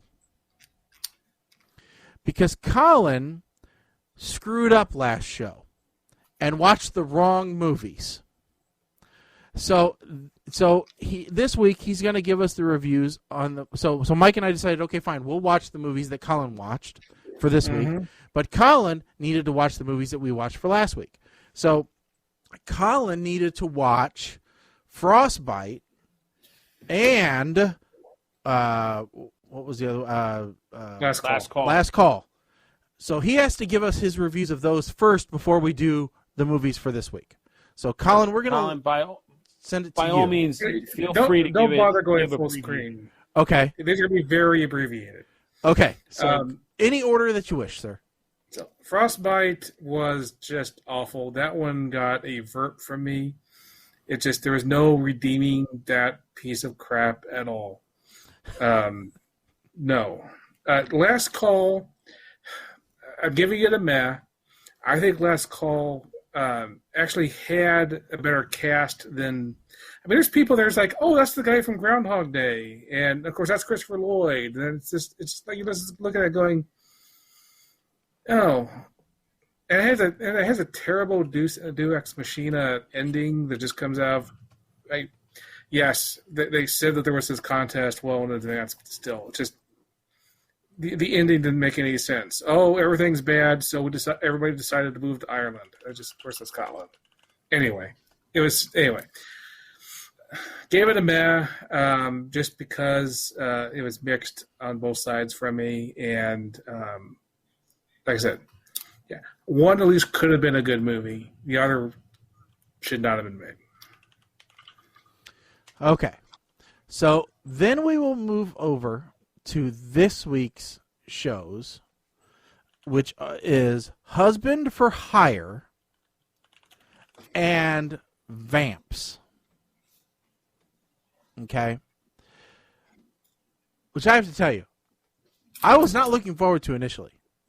Very much looking forward to this review segment now, because this is going to be interesting. All right? All right, so we will start off with Colin, because he saw these 2 weeks ago and was ready to review them back then. Yes. And I'll even let Colin decide which one he does first. So, Colin, take it away. Let's do Husband for Hire first. Okay. And it's been a while, so just a second. So, Husband for Hire is very much a Hallmark-type movie. Actually, this one, I believe, was an Oxygen movie. It stars is it Kelly Ripa's husband, Mark Consuelos? Is that, I think it's correct? It's a movie where a woman is cheated on by dang it, what's his name? Mario Lopez. So Mario Lopez cheats on a woman just before they're supposed to get married. She doesn't know it, but he's actually cheating with her sister. Because Spoilers. They are, yeah, I'm going to spoil the crap out of this one. So yeah, they're basically trying to cheat her out of an inheritance because her family is just terrible, and there's her mother arranged for there to be a writer on her inheritance where she had to get married, and her father wants sign off to say that, yes, I approve the marriage so that she can get money. So she decides to cheat the system by finding a Mexican over at the nearest hardware store and getting him to pretend to be her husband just so she can get the money. Ends up not actually getting a real Mexican. He's a full American who just decides to moonlight as a Mexican to do gardening because he really likes gardening. I don't know. So yeah, as you can see, as you can guess, before the movie even gets going, that they're eventually actually going to fall in love. And unlike there are usually these kinds of movies, there's a more of a happy ending than this one was. But this is very much like the movie we saw 2 episodes. I think it was 2 episodes ago with the guy who works for a fake Taco Bell. Yeah, it's the same plot. It's the same plot that every single one of these movies has. It's not a movie for me. I'm not going to say I like this movie. I'm just going to give it a meh. But not a... with that big asterisk that says, if you like Hallmark movies, I'm going to guess you'll like this movie. It has lots of people in it. It has people you'll know. That's good. All right. I'll go next if that's okay, Mike, because I'm sure you have notes which will pick up the slack. So, all right. Husband for Hire, like Colin said, should have probably been a Hallmark movie, but it was an Oxygen movie instead. There are some subtle differences between the two, by the way. Hallmark movie, everything would have ended happy and fine and everything resolved the way you would have expected it to. Oxygen movie, not quite the way you would have expected it to, but still in a good way. All right. Yeah, there are quite a few people you would know. So Tempest Bledsoe, Eric Estrada, Mark Solois, Mario Lopez, which, boy, it is really weird to see Mario Lopez playing a D-bag. All right? But it's so cool. All right? I really like him playing the jerk in this one. Because you don't see him play. Normally he plays like the good guy, right? I remember seeing him in Holiday in Handcuffs, and I thought, oh, okay, he's the nice guy in this. But in this one, he really plays the bad guy. And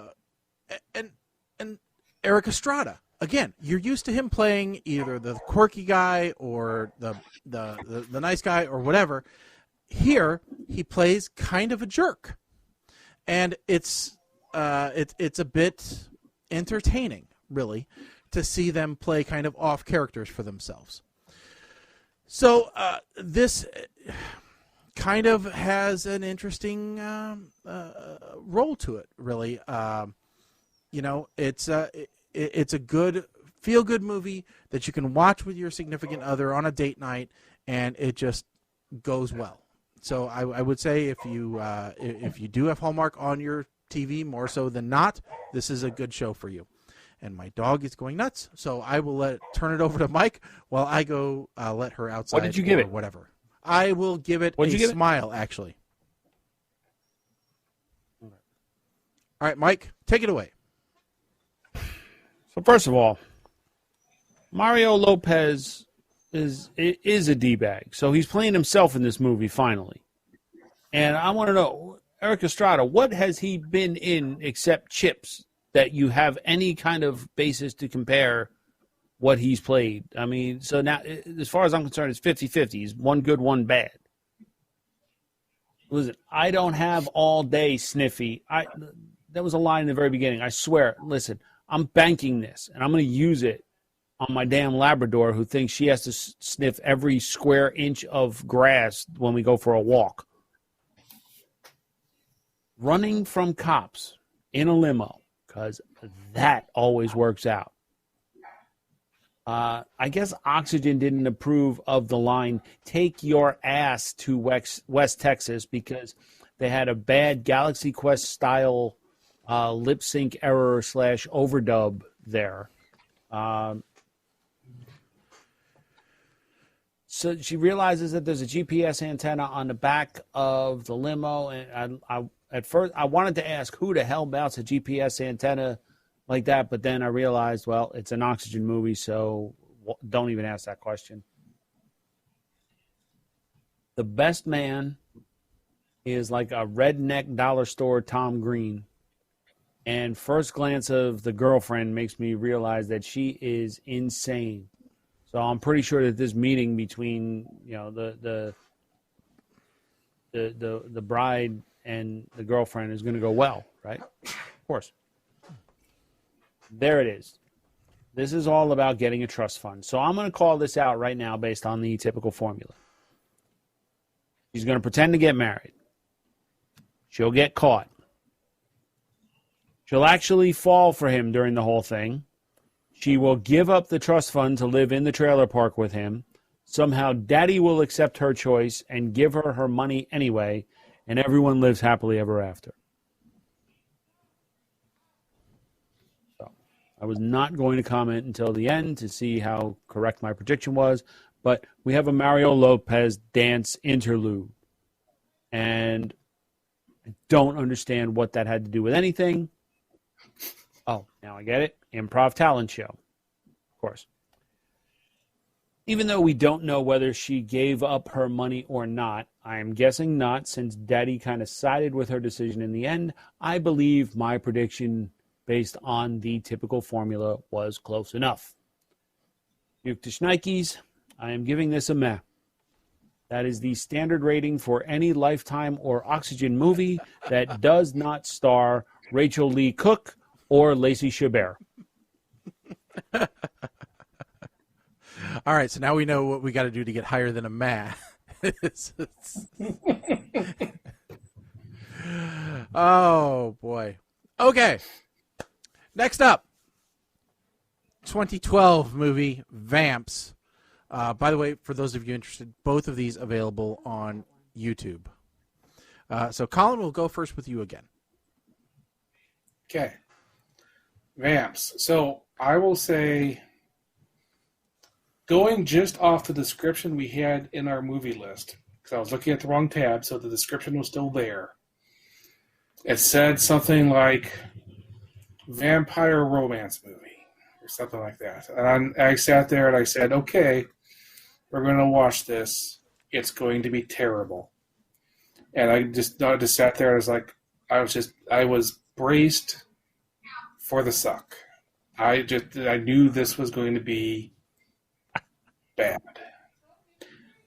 What I got instead was a movie full of people people I know.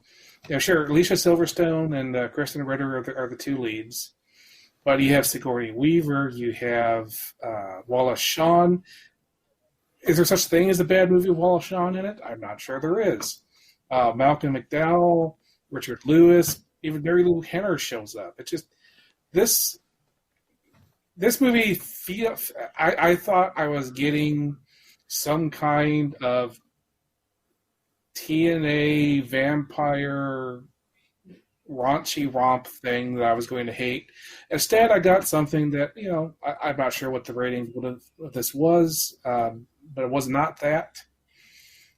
In fact, for the most part, it felt more like a well-put-together sitcom than anything else.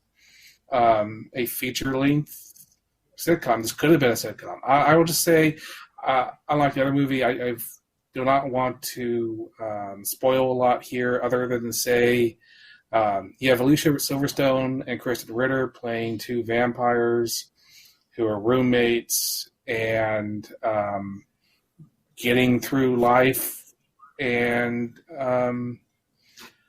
dealing with consequences and having romance. And in the end, this movie made me feel something, which most of these movies can't do. And I just say, when it comes to this series, when I find a movie that I know what I was going to hate, and instead I came out of it loving the movie so much, it gets a Schneifes. Wow. I'm shocked. That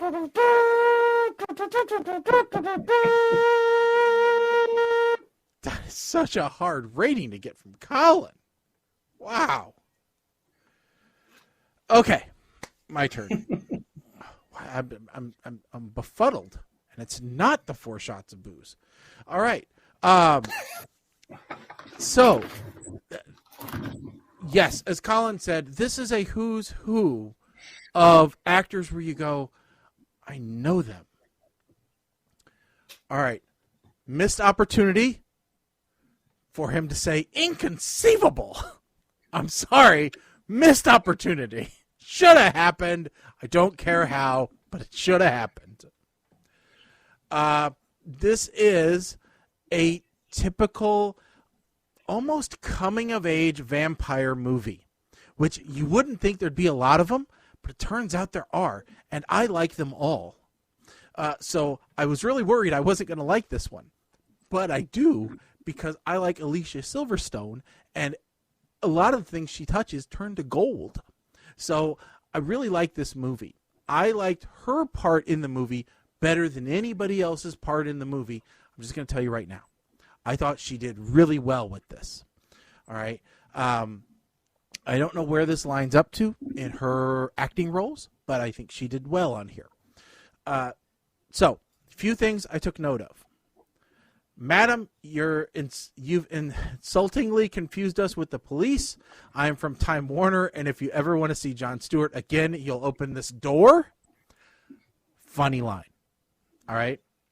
Another funny line. Can Time Warner just bust into a person's home and kill them? Yeah, they're terrible. That's hilarious. I don't care who you are. Daylight savings incident. How appropriate for the timing. You can't make this up. So, Colin, thank you for screwing this up, because it made perfect sense now. Wouldn't have made sense last show. All right. This movie was great. Not only did it have good actors in it, but it had some really funny lines. I don't know how they ever labeled this with horror in the meta information, because it's not a horror. It's a comedy. It's a comedy. It's a little bit of a drama. All right. It's a romance movie. It's a good movie. All right. I'm going to tell you right now, if you like Blast from the Past, you're going to like this movie. All right. It's a fun, good movie that's going to make you cry at a certain point. All right? Or almost cry. And if you don't almost cry, you might be undead yourself. All right? You better cry. Or I'm going to put a stake through your heart. The only thing I will say that I was disappointed at in the movie, and I'm not really disappointed, it's more just so hokey that it's funny, is some of the CGI. All right? Sigourney Weaver's head on a pile of bones is one of the worst special effects we've seen since this series started with Cowboys versus Dinosaurs. All right? It's that bad. All right? Her going down the side of the building, crab walking, but saying, "Call me." Oh, hilariously bad effects. So if you were a fan of the Librarian series of movies and how bad those effects were, you're going to love these. All right? I think they took the same Apple IIg and did the effects with it. All right? You're going to have a good time with this movie. That being said, I cannot be as generous as Colin. I cannot give this a shnikes.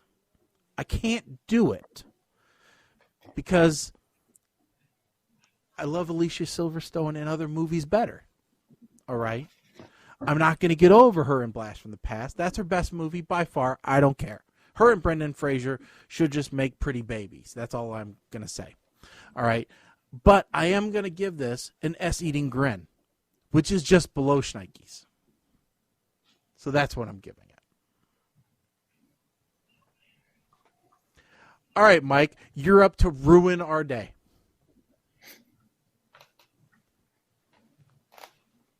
You know, normally I go in alphabetical order when I'm watching the movies now, just so to eliminate any kind of decision-making or favoritism or what have you. But since I mentioned these to Kim and she said she may have seen the other one, you know what? It's not really relevant. I just know I'm not happy about a double rom-com whammy. This, you know, Alicia Silverstone, Jessica Jones, Sigourney Weaver. Wait a minute, what's going on here?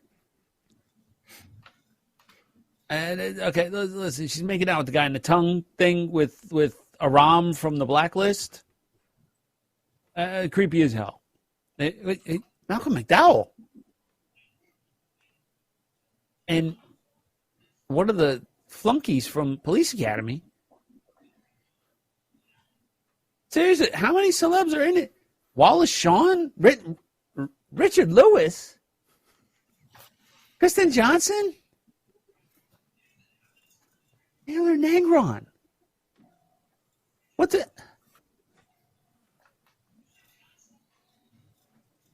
Okay, so I want to know what kind of cable guy carries a crossbow. Why people let him in so quickly? Listen, the tanning / dinner scene, there's no way in hell that scene would fly today. people would be calling racist in today's world, and you know this. And the wall crawling. I'm right there with you. I don't get it. And now Mary Lou Henner. I don't know how this movie got made and flew under the radar so bad. I thought this was going to be, it was starting out like a dollar store Once Bitten. But you can't call a movie a dollar store copy when it's got 92.7 times the star power of the one that you thought it was a copy of. So I wasn't exactly thrilled with the storyline. I thought it was a little hokey-ish. I will admit, yes, the ending, I probably haven't cried as much at an ending of a movie since Beaches. So I'm going to give this a smile. I kind of feel like it was like a bunch of actors just got together and said, okay, let's just, it's like they were all trying to make a name for themselves or like it was a class project and it just turned out really, really good. It wasn't like a real movie. So I can't give it more than a smile. All right. I know I am usually the hornball of the group, but Mary Lou Henner, after she was bitten by the vampire and come back to looking good, has anybody ever seen anyone in a hospital gown look that voluptuous? Because I had to go back and pause it. Because I only know her as Aurora Teagarden's mom. You don't know her from Taxi? No, not really.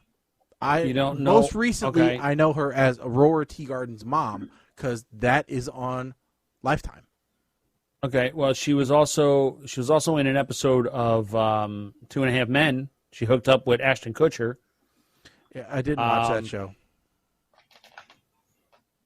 I mean, I know of her. Don't get me wrong. I do know of Johnny her. Dangerously? Yeah, I know that. I know, like I said, I know of her. Don't get me wrong. I know who Mary Lou Henner is. But most recently, I know her as Aurora Teagarden's mother. Okay, fine. No, we let it started with one bad movie. And then they just started suggesting other bad movies to us. Like, if you like this, if you liked this one, you might like these. And it just kind of was a chain reaction from there. But you see, where sometimes they're not bad movies. No. This one, for example, we all really liked. And we don't know where the heck it came from. Because none of us had ever heard of it before. But I never would have watched it. You should watch it, and it's free. Well, yes. Okay, so dollar for dollar, if we take the cost into consideration, this then becomes a Schneikes because it's free. Yeah. It's one of the best movies ever made if we take the cost into consideration. Let's not go that far. Let's not get crazy. I exaggerate. It's hyperbole. Okay. I'm sorry, but you know what I mean. I kid. So, because Colin watched the two movies on the suggestion sheet, before we picked, and you think that I poisoned the pool the time before? You absolutely poisoned the pool by putting both of these rom-coms on here. You think I did, but I didn't. So therefore, random.org. I chose from the list. Yes. The two movies for next week. I made an executive call. I said, to hell with you guys. I am making the decision. That's right. It still had to be within the list. It was still from the list, yes. Yes. So, we are watching on YouTube. Okay. And arguably, this may be a week where we have two actual movies. Mm-hmm. On YouTube, we are watching The Best of Times, starring Robin Williams and Kurt Russell. Okay, that is going to be hard to not judge well.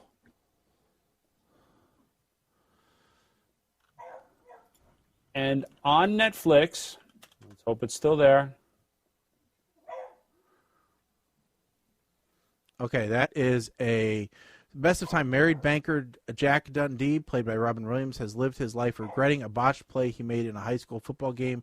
His friend Reno Hightower, played by Kurt Russell, who through the pass that Jack dropped is deeply in debt from operating his car garage. With Reno, Jack hatches a plan to reunite all the players from the old game and replay it, hoping that this time he can make amends. When the game eventually happens, Jack again finds himself at the center of a key play. All right. And then the next one is, was it Waiting? Waiting. Now, I believe I may have seen this one. Is this the Dane Cook one? Dane Cook literally has one line. Okay, but maybe two lines. All right, but this is the Ryan Reynolds. Ryan Reynolds. Yes, because I love Ryan Reynolds, and you know, if I could, I would have his baby. This is about as close to a Shaggy type movie as I would pick from this list. Mm-hmm. I watched this, and then I believe I watched this, and then I watched Employee of the Month. I think I did my own double feature of this, and then Employee of the Month. I am actually, because of the unusualness of just not doing a random pick, I am going to give you guys an opportunity to replace Waiting. Oh, no. I'm okay with Waiting. Colin, have you ever seen Waiting? No, wait. Okay. Okay, but I'm going to give you guys an opportunity. If you both agree, we will replace Waiting with Yes Day on Netflix. I am okay with Waiting because I want to see Colin's reaction to bat wings. Okay.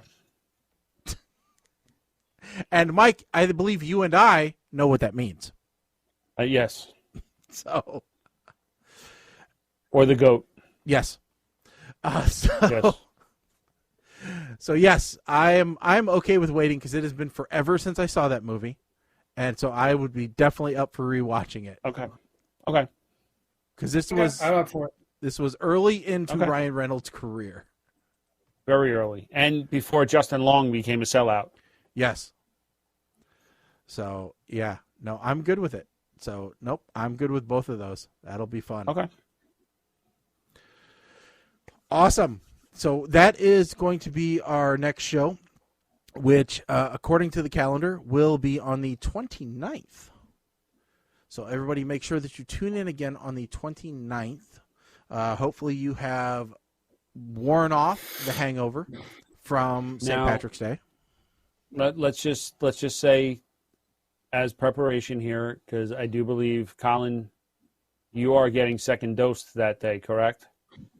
Yes, so you might have an interesting episode of watching me decline. I was going to say I'm gonna go on record as saying, even though it ain't me getting the shot, I'm going on record as saying there's a 50-50 chance we may postpone. That's right. Yeah. Yep. Or Colin's going to be like, well, you know what? If I go downhill, I got Wi-Fi in the toilet. It's cool. We don't know. Yeah, it'll be interesting to see. That's for sure. But it is that's kind of what we do here. So we'll see what happens. But stay tuned. Don't forget to check out our social media for how that all plays out, because that's where you're going to hear about it first. So with that said, thank you for tuning in to PTR Radio here on the Fabulous Interweb. We do want to thank everybody for joining us on all of our social media platforms, Twitch, Twitter, Facebook, Instagram, everywhere basically that you can think of. Just look for @PTR Radio, and my beagle is going nuts. She really wants to be paid attention to right now, I guess. I don't know. But anyway, that's where you can find out when the show is going to be. But like I said, we will be on in a couple weeks as long as Colin's immune system does not totally react to the second shot too badly. And who knows? Maybe by then I'll have my first one, and maybe I'll be the one broadcasting from the toilet. You never know. But I won't have 4 different types of Irish whiskey, and I did make my way through all 4 of them today. Thank goodness I didn't do all of the different Irish whiskeys that I have. I only did a small selection of them because I was not trying to kill myself. So anyway, we do hope that everybody is doing well, is continuing to do fine in this strange time that we find ourselves in. And don't forget that we are here for you. So, if you ever need a chuckle, you can tune in to us on Facebook, YouTube. You can also download our podcast. Just go to ptrradio.com, and it's got all the information there on how to subscribe. You can listen to past episodes. We've got almost, I think, 10 years worth on the podcast feed. So you've got a lot of stuff to listen to if you ever get bored. All the different iterations of the show are posted there. So with that said, I really don't have anything else. How about you guys? No, I think I'm good. All right. Don't forget to check out Double Feature Movie Review next episode. We got some good shows coming up. All right. I'm Shaggy. I'm Colin. I am Mike the 8-Man, brought to you by Aetna. That's right. This whole show has been brought to you by Pork and Beans. Pork and Beans. No, not really. No, we're not brought to you by Pork and Beans either. Not brought to you by Aetna either. No. It's just the first brand thing that I saw. Talk more about that on the next show. Stick a fork in us, folks. We are done. Later.